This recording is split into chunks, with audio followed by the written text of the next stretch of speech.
Okay, colleagues, now that Councillor Clockerty's decided to join us, we can get the meeting started. Yeah, you were bang on 3 o'clock. You were bang on 3 o'clock, yeah. Perfect timing as usual.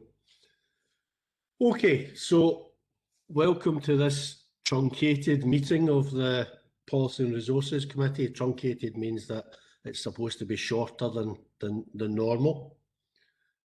So apologies and substitutions. Do we have any apologies and substitutions? We have an apology from Councillor Wilson with Councillor Brooks substituting. Are there any declarations of interest?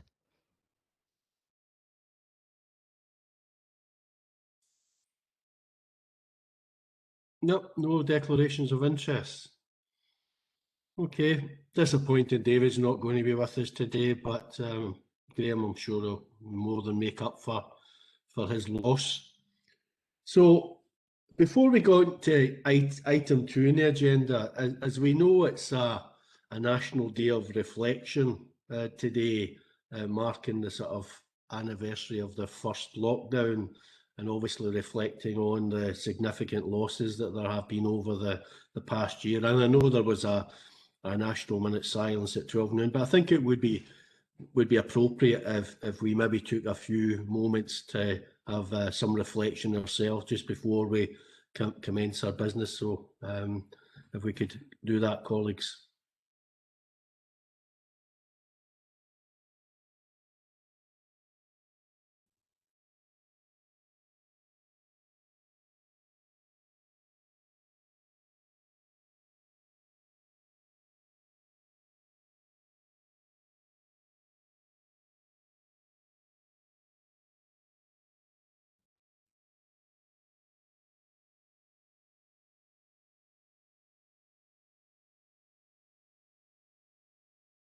Okay, thanks, colleagues, for that.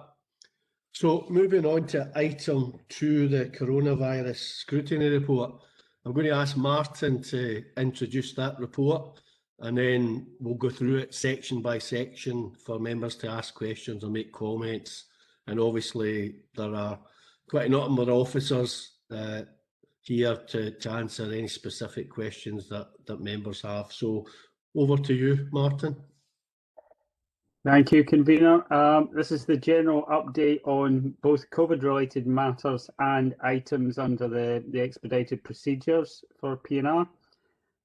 Before I start, just a general update that as of today, we are looking at around about 34 cases per 100,000 in Inverclyde, which is about where we've been bumping along for the last couple of weeks, sort of round about the 30 point.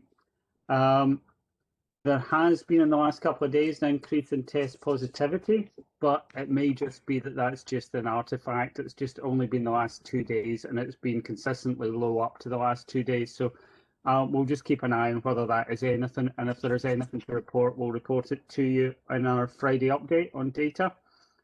So in general, moving on, section 6 of the report has up-to-date data on workforce and absence. Section 7 is an update on support to businesses as of the 8th of March, so that's effectively just a couple of weeks ago. Section 8 is an update on the vaccination process, so both the vaccination process that's being led through the HSCP in primary care and the vaccination through the mass vaccination centres at the town halls. As of today, we've passed the 50% mark in Inverclyde. 51.2% of the adult population's now received a first dose, and we're standing at 6% for a second dose. Section 9 is testing, both the symptomatic testing at the 2 sites together with asymptomatic testing. As you'll be aware, we have been running an asymptomatic testing site at the Gamble Halls for the last 3 weeks or so. We are having a meeting with Greater Glasgow and Clyde Health Board and Scottish Government tomorrow to discuss the future delivery of that. However, at the moment, we're looking at possibly running the testing site between 2 sites, possibly between Boglestown and the Gamble Halls. once the army deployment ceases. So the army are with us up until Easter. So after Easter, I think we'll probably be looking to resite to Boggleston. However, we're going to have some discussions with the Health Board tomorrow. Health Board are also looking at rapidly deployable capacity, so effectively testing coming on a bus that can be deployed to places like individual workplaces should it be necessary. So we'll have a bit more conversation about that with them tomorrow. Section 10 of the report, an update of the annual procurement report, which has to come to committee. And that report's available at Appendix 2. Section 11 is an update on some emergency powers in terms of procurement. Section 12 is an equalities update. Section 13 is on locality planning and proposals for representation at locality planning groups. And Section 14 is a brief update on the jobs recovery plan. So all sections 10 to 14 have individual recommendations detailed in Section 3. Happy to take any questions, or the most appropriate officer will do so.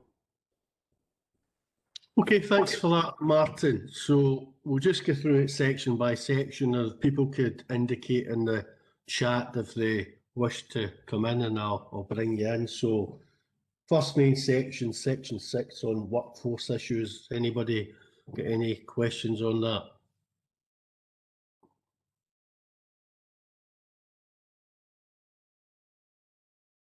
No, don't see any. So moving on to section 7, support for business. Any questions on that section? Maybe I could ask in terms of that, Stuart, are we identifying any sort of gaps in the overall support framework that need to be closed? I know there was a story in the Telegraph today about an individual, I don't want to get into individual cases, but indicating those issues in terms of getting support. But are there any particular gaps that are still not covered? You can, Gunnar. Not that I'm aware of. You'll understand that it's a fairly prescriptive process whereby members of the public and local companies have to follow a route map. So where they may not be eligible for a particular type of support, ultimately we have the discretion within the discretionary fund. I'm conscious that some people have been complaining that they've not had support yet they haven't exhausted the appeals process. So there is an appeals process that's available for all of the funds. And yes, it can be frustrating that they have to go through that process, but I'm not aware of anybody who we have not supported in respect of the discretionary fund, because I've certainly not had any appeals. And just to give members an update, as of today, the discretionary fund has disbursed £750,000 worth of support between the first phase at £200 and something thousand, and we're up over £500,000 with the second phase.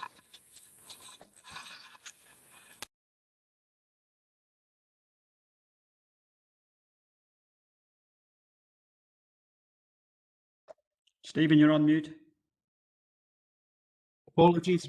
I said we'll move on to section 8, the vaccination strategy, and I know my older colleague, Councillor Clockerty, is desperately waiting on his blue envelopes. I don't know if he's got a question as to when he's expecting to get at that. Does anybody get any questions on the vaccination strategy? Stephen, it was just a query. I had just asked you in an honest, open way whether or not you had actually got yours. I actually forgot that you were younger than me, and it's an easy enough thing to forget about. Yeah, I've had a harder life than you've had, Jim. No questions on the vaccination strategy. We're quite happy that's progressing well. Okay, moving on to section 9, testing. Anybody got any questions around testing?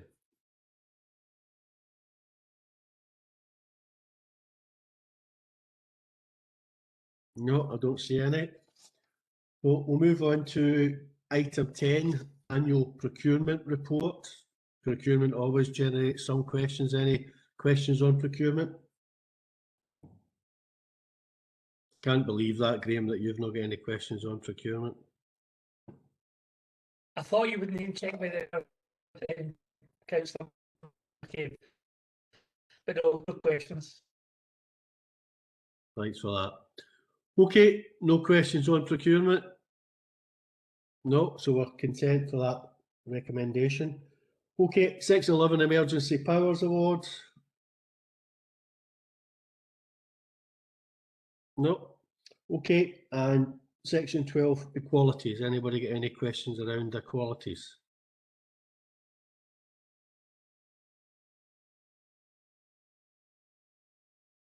No. Okay, we're doing well.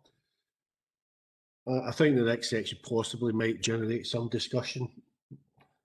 So Section 13 Locality Planning. Anybody want to come in on locality planning? Elizabeth? Thank you. How did you know? How did you know that I was going to come in? I've just got this sixth sense. You do. So in terms of this, it's really not so much about the content of what's here or the detail that we had in the briefing, but more about how we go ahead and organise the involvement of us as councillors in locality planning groups. So it's more that I would like to amend the recommendation that's attached to this particular section. I don't know if you want me to talk about that just now, or if you want to come back to it when we're looking at recommendations. I'm happy to do whichever you would prefer. No, I think talk about it now. I think it's helpful. So we've obviously had the discussion about councillors' involvement, which councillors being involved in which locality groups, that type of thing. The thing that I would prefer to happen, but I don't think is at all going to fly with anyone, is that we don't get involved in the locality planning groups. So the compromise that I would like to put forward is that when we are attached to locality planning groups, that it is stated that we are so as observers rather than ex officio. Just in terms of when we are sitting there, we don't talk unless we're asked to talk. The fear that I have with this is that we dominate. We can dominate conversations, and I guess that's down to us all. I need to keep my mouth shut as well, probably more often than I do. First to put my hand up to that one. But the other thing is, when we are there and we are there talking, then the solutions that people want to see coming forward tend to be directed at us, directed at the council. And in terms of locality planning, the solutions shouldn't always come from the council. And I think while we're there and while we're there vocally, we promote that being the way things should be, and it starts being pointing fingers at us, when in fact the point of locality planning is where things can happen within the locality, within people themselves, then that's what should happen. And I just think if we want this to succeed, and I believe we do, then we should set it up in a way that is really going to promote that and really going to make that have a fighting chance. So us being quite clear in how we set things up right from the outset, that we're there as observers rather than as active participants in the groups, would be the way that I would propose setting it out sensibly from day one. Yeah, it'll be interesting to see what members' thoughts are on that. I might not get any, because everybody seems to be fairly compliant today, so the fears of them actually dominating locality planning We might just all be observers from here on in, who knows? Maybe they're just frightened of the chair, I don't know. Okay, Robert, you want to come in? Hi, Stephen. Just Elizabeth says, I feel myself at the LPG group. The ones up Port Glasgow have been going really well, and I've not attended one of them yet. And it's the same with the Perrott councils. I sent a note to all my Perrott councils, asked them, do they want me to attend a specific meeting? If I get back to me, please do, I go. If not, I don't go. And I probably miss quite a few because they don't require me there. And I think they're right. They like to feel confident in their own ideas, and they can make specific requirements for us, what they would like. And if we're there, it did stifle the debate, in my opinion. So that's why I make it quite clear to them. I'll only attend if they ask me. And the LPG group, I'm quite happy to do the same, Elizabeth. I mean, in terms of the locality planning groups, Robert, the only one that has met is Port Glasgow, and it's only met once. And I did attend that meeting, and I have to say I did sit through a meeting that lasted maybe 2.5 hours or so, and I didn't say a word.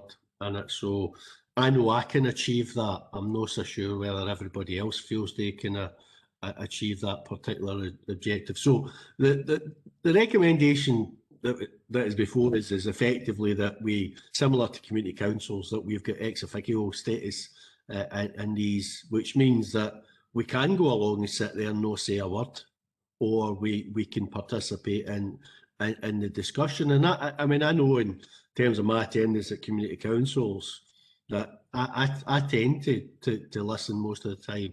I can't say the same for Councillor Wilson, mind you, when it comes to Kilmacombe. I'm not saying that. I would have said that if he was here, Graham. But the reality is, I'm fairly relaxed either way. I suppose there are three options essentially being floated, which is we don't attend at all. We attend, but we have observer status, and the proposal that's on in the report, which is we have attend as ex officios, but essentially try not to dominate the discussion and mainly be there in the listening brief, unless we're maybe invited in to make a contribution. So to me, there's not too much between observer and ex officio, but happy to hear obviously other views. Graham, you want to come in? Yeah, thanks, Stephen. As you have stated, only one group has met and obviously has functioned as it's functioned.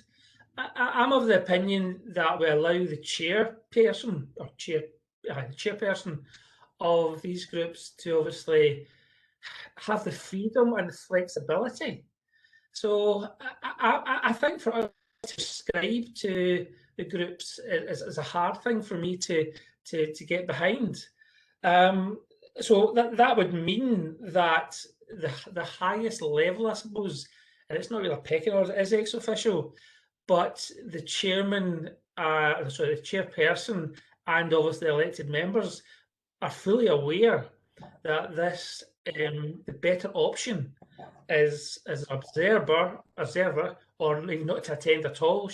But I don't want to take the flexibility away from the people who are chairing and running these groups.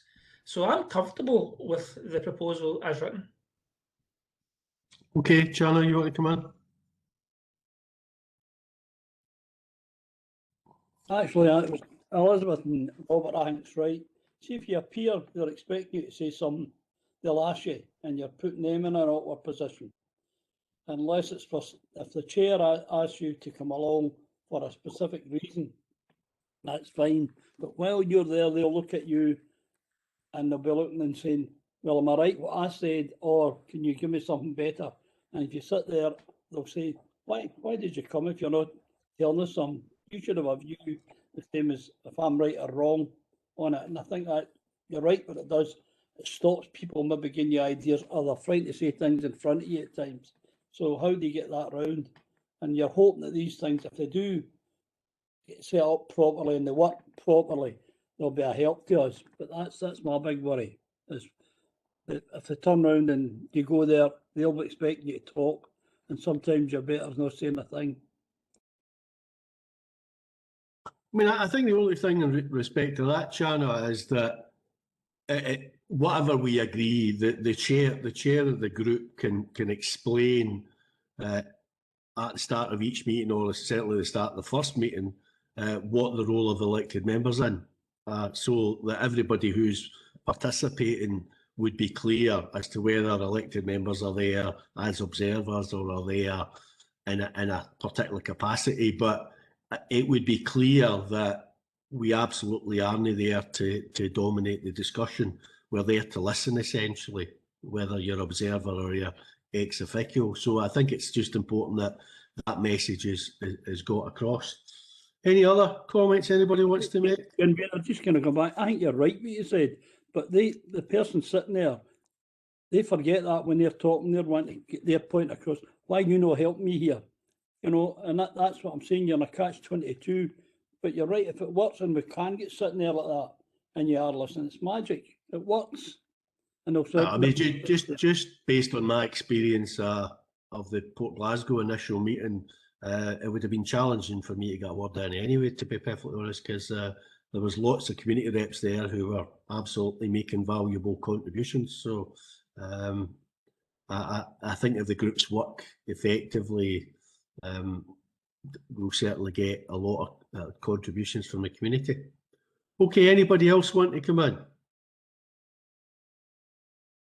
No. So I don't sense therefore very strong feelings on this, to be perfectly honest. So in terms of the options, obviously Elizabeth floated the idea that we don't attend the meetings at all, but didn't think that would necessarily land with people. But I want to test that. Are people content that councillors wouldn't participate in the locality planning groups at all, or do you want to attend? Graham, you're not bothered about attending, or you're happy with the recommendation? Sorry. Do it? Yeah, I would rather have the openness to attend, and then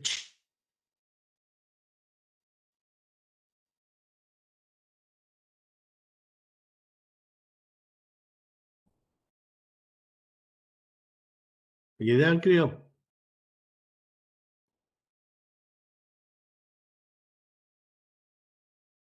Okay, well, we'll try to get Graham back. Tommy, you want to come in? Yep, thanks, Stephen. I'm quite relaxed about this as well. Probably, I would say we probably should attend in some capacity, whether that's ex officio or as an observer. It's probably down to the relationship you have with your chair, and you can discuss that with them. But I would think on balance, we maybe should attend it in some capacity. Okay, is that the general view that we should attend or be able to attend? Yep. Okay, so Elizabeth, you're happy with that? Yep. Right, so we're now then at sort of Elizabeth's proposal is that we would attend as observers, and I think, Graham, that your view is that we would remain ex officio, but with the ability to keep our mouth shut. bet. Right, okay. Anybody else want to comment? We can come back to this, obviously, when we come to the recommendations.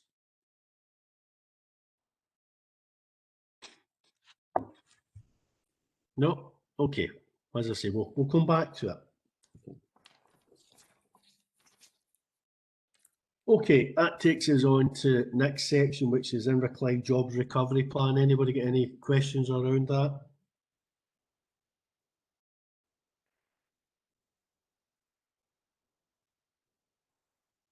Ronnie?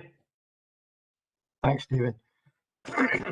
Yeah, I mean, I think on 14.1, where the statement is that we hope to raise the profile of the job vacancies through training employability initiatives to support community recovery. I think that's an absolutely excellent set of initiatives. But my question basically is, typically, what sort of jobs would that involve? You know, is it possible to have any examples of the type of jobs which may be in offer to support a community recovery? Because it's a really admirable initiative, but I'm struggling a wee bit to understand the type of jobs which may well be on offer. Well, we did get a detailed report previously on this to the committee, and I'm sure we'll maybe get another detailed report at an early opportunity to maybe the E&R committee. But Stephen, do you want to come in and then Stuart? Yeah, thank you, Chair, and thank you, Councillor Alfeld. Yeah, we have done an initial trawl of the workforce around the jobs that we are looking to recruit. And you might recall we were focusing on the lower end of the grading structure, so really entry-level jobs for the community to come into the organisation. So we can give you more detail, but essentially entry-level jobs, we're talking about clerical, administration jobs, we have some catering jobs, and we have some slightly promoted post-senior clerical jobs as well that will be able to be promoted to the community as well. we have around 20 individuals that have responded to the trawl that are looking to leave this year. So that would be 20 vacancies that we're looking to promote over the next month or two in terms of seeking applications. But it will, in terms of the category for Councillor Alfeld, it will be mainly entry-level jobs that we'd be looking to recruit to at this moment in time. Yeah, Okay, thanks. With your permission, Stephen. Yes. Okay. Stephen, Stephen's effectively dealt with the internal council, so I was going to bring Stuart in the sort of wider initiatives. Through you, convener. No specific type of job, to be honest with you. It's as wide a ranging opportunities we can possibly manufacture out of what we've got available to us. So within the council, as Stephen's identified, wide ranging up to level 5, and as Councillor Alfeld will recognise, up to level 5 affords a lot of opportunities across the whole of the council. And in respect of the wider community, Councillor McCool, there's nothing off the table. You want to come back in, Ronnie? Yeah, just very quickly. That's very helpful. Thanks very much. I appreciate that. And for Stuart, I mean, how would we propose to roll these job possibilities out? How would we propose to do that? Through you, convener. Obviously, there's a reasonable number of jobs within the local authority with regards to graduates and also with modern apprentices. We have had some initial discussions with public sector partners for the opportunities that afford themselves to them. When it comes to the private sector, through direct engagement with them, we've started having conversations whereby the opportunities are there, and we will, as the paper says, there's going to be a lot of public media in respect of this. So it's as I say, there's nothing off the table in terms of how we would engage with the business sector, but we're already engaging with the public sector. Okay, thank you. Elizabeth, you want to come in? Thanks, thanks, Stephen. My question kind of falls on from the point that Stuart's really just made there. It's really just about when we get updates on this, it would be really useful to get updates on the two types of marketing and promotion of this that we have to do. The marketing and promotion to individuals in terms of jobs that are available, but also the marketing to businesses and organisations who can host jobs. And it would be really useful to kind of get a sense of how that supply and demand flow is working with this, because I think we've got a really significant investment. We've got a really great opportunity at a time when we need these jobs in the community more than ever before. And I think it's really, really useful to see how we do the supply and demand match up and really kind of learn a lot from it, and that through the reporting that we get, that we kind of really focus on the learning the lessons from this opportunity. Okay, Stuart, you want to come in on that? Through you, convener. I think Councillor Robertson's absolutely right in terms of matching the supply with the demand, and that's clearly the challenge that we face. So we're not creating posts for people who don't exist. So working with colleagues in DWP, we're looking at the opportunities for the client base that's out there and trying to match them with a job. And that's why, as I said in my reply to Councillor Alfeld, there's nothing that's off the table. So whilst recognising that there are perhaps constraints in terms of the value of the jobs that are going to be available simply because of the level of funding that we're giving to individuals and to companies, there's really nothing off the table, as I've said before. Okay, Jim, you want to come in?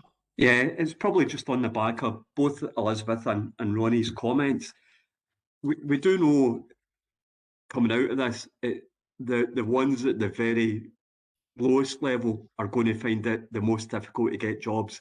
You mentioned modern apprenticeships, Stuart, but we done successful foundation apprentices about getting people ready to go into apprentices and spending that bit of time trying to get people both at that very low level that we know if we don't do that now, they're going to be lost for a generation. And it's just to see whether or not what our plans are for that. And I'm thinking about that level. And I've spoke to you as well about the CHCP level, because these are the ones that are just going to be forgotten about, as we all know. But because when employers can cherry pick who they want, it's the ones at the very lowest get totally missed out. So it's just, what are we doing to target that sector? We can do. Members will be aware that we've continued our pre-foundation apprenticeship programme. So whilst I'm not an expert on the foundation apprenticeship programme, which is obviously run within the schools themselves, the pre-foundation apprenticeships, the level below that, and in the first year we ran a pilot which was very, very successful for some of the most challenged individuals within our schools.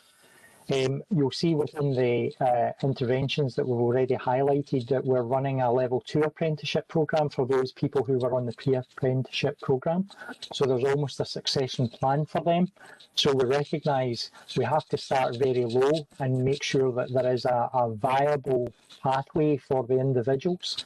So I'm comfortable that we've got sufficient programmes in place to be able to deal with people who are very, very far from the labour market and those who are closest to the labour market. Okay, Shannon, you want to come in? Just a comment, and it's more for Stephen McNabb, asking him, because I've just read an article for the licensed trade, and it's telling the hygiene side of it for your workers, and what they've got to do, even though they've never done it before, make sure their hands are clean, make sure all the equipment, and the same they were talking about like at your people's desks, so that they don't spread this virus again, or they get rid of all the stuff that they want rid of. And that's going to be a funny one, because some of them are bound to say, that's not my job. And seriously, when I read it, I looked, I said, I know a lot of folk, I'm not going to do that. But there's no other option, because that's part of it just now. So I don't know what happens in that, because office staff will have to clean their desk if they go anywhere and come back. Just a wipe, convener, with these wipes. So I don't know if Stephen's had end on it, because it worries you. Stephen, you want to pick that up? Yeah, thank you, convener. I would just maybe reassure Councillor Rebecca, we've not really had any local issues by council employees around this. I mean, I think we've set out some clear guidelines around what employees' roles and responsibilities are. We've agreed them with the trade unions, who have been very supportive in terms of what people's responsibilities are. And I think people are obviously interested in keeping themselves safe and following all those procedures. So there's been very little issues around that, Councillor Rebecca. I'm fairly happy to report. We obviously had a return to work back in August. We'll hopefully be doing that the same, probably on a rota basis, and we'll obviously go through those processes again with the relevant guidelines, etc. Can we just a bit? That's what worries you, because they'll come back and what happens right now, they feel safe and they'll forget some of them. That's what worries, even for them. It's their own safety I'm talking about, as well as others. And just, we'll have to get through the message through them. You've got to continue this. That's really what I'm saying. And it is your job to look after yourself as well as others. Thanks, Steve. Yeah, that's a fair point, Shanna. Okay, so just specifically in relation to the job recovery plan, I think it would be useful if we have regular reports to whether it be the P&R committee or the ENR committee. Just obviously members are very interested in this initiative, so I think it's important we get regular updates so we can monitor progress on that. Okay, any other questions or comments in any other aspect of the report before we get to the recommendations? No. Okay, so if we turn to the recommendations in the report, I'm assuming that we'll agree all the recommendations, and the only recommendation that's at issue is 3.4 and the second bullet point, where it approves the model and guidance of ward-based representation proposed. So Graham is moving that the recommendation as it stands. And Elizabeth, do you just want to clarify your amendment? Come off mute. It's really the recommendation as it is with the ward representation being as observer. I'm stalling for time while I find my wording, actually. Please forgive me. Just to be specific about it. Councillor Robertson, if it assists, I have noted. Go for it, Anne, thanks. Sorry. I have noted a motion that you approve the model and guidance of ward-based representation proposed, with relevant councillors attending meetings as observers only. That's the very one. Thank you, Councillor Robertson. Okay, Anne, do you want to take us through the vote? Thank you. I'll take a roll call vote. Can I ask if you support Councillor Robertson's motion that the recommendation is amended in order that it reads, approves the model and guidance of ward-based representation proposed, with relevant councillors attending meetings as observers. Councillor Afeld, do you support the motion or the recommendation of the report? Recommendation. Thank you. Councillor Brooks. Recommendation. Thank you. Councillor Clockerty. I actually support the motion. Thank you, Councillor Clockerty. Councillor Crowther, motion or recommendation? The amendment by Councillor Robertson, that's the amendment. Thank you. The motion. The motion. Motion. The motion regarding the proposed amendment to complicate matters. Councillor Curley, do you support Councillor Robertson's proposal? Use that short circuit. Yes, I support Councillor Robertson's proposal. Thank you. Convener, do you support the proposal for the amendment or the recommendation in the report? No, unlike Councillor Clockerty, I support the recommendation in the report, and I'll be referring them for disciplinary matters over this important issue. Thank you. Can I turn to you, Councillor McCormick, next? Do you support the proposal for the amendment to the recommendation? The recommendation. Thank you. Councillor McVeigh. I support Councillor Robertson's motion. Thank you. Councillor Moran. I support Councillor Robertson's motion. Thank you. Councillor Rebecki.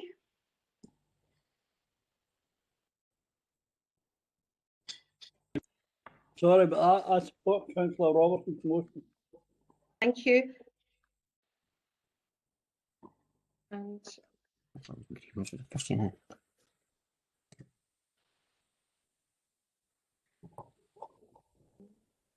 I have 6 votes for Councillor Robertson's motion and 4 for the recommendation in the report. So Councillor Robertson's proposal is carried. Without my own vote. There we go. I take it, Graham, you're not referring this to the full council for a rehash of the debate? No, I'm not. Okay, thanks for that, colleagues. Okay, moving on to Stephen.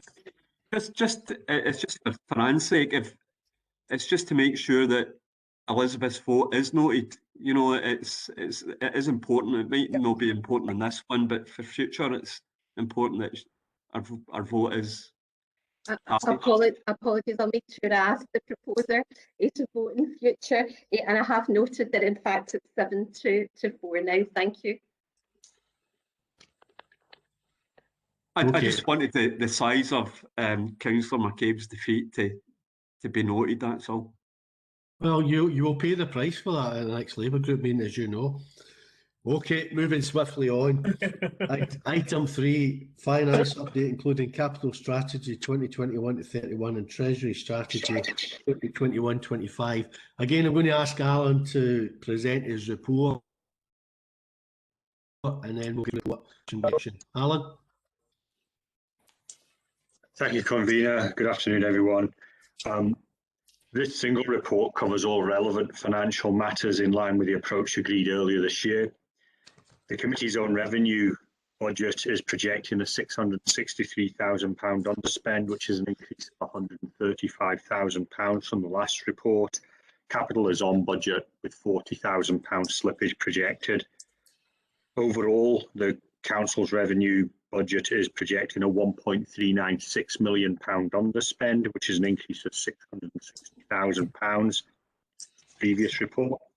This level of underspend was factored into the budget decisions taken by the council last week. The overall capital programme is reporting £4 million worth of advancement and is operating within the budget parameters. Appendix 6 shows the latest COVID costs and funding position and reflects the council's decision to create a £4 million COVID recovery reserve last week as part of the budget. Appendix 7 is in private and provides detail of a proposed property purchase funded from the Support for Community Organisations budget. If there are any questions, I'd be happy to take these in private. Appendix 8 and Appendix 9 relate to the Treasury strategy and the capital strategy. These are annual documents which require to be formally approved by the full council. If approved, is supported by this committee. And finally, a link has been provided to the annual local government financial overview report by the Accounts Commission, which repeats many of the issues around reserves and sustainability of councils and IJBs previously reported. And with all this, I'm happy to answer any questions. Okay, thanks for that, Alan. So, as indicated, we'll go through the report, sort of main section by section. So, if we turn first of all to section 5, 2021 budget update, has anybody got any questions on that section of the report?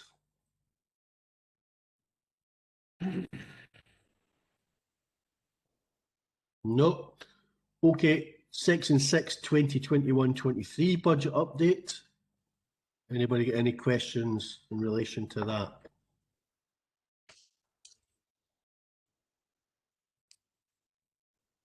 No. Okay, section 7, anti-poverty budget update. Any questions in relation to that?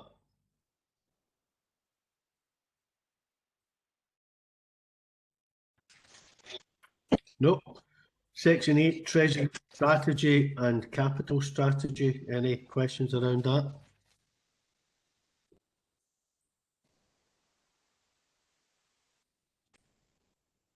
Nope, don't see any.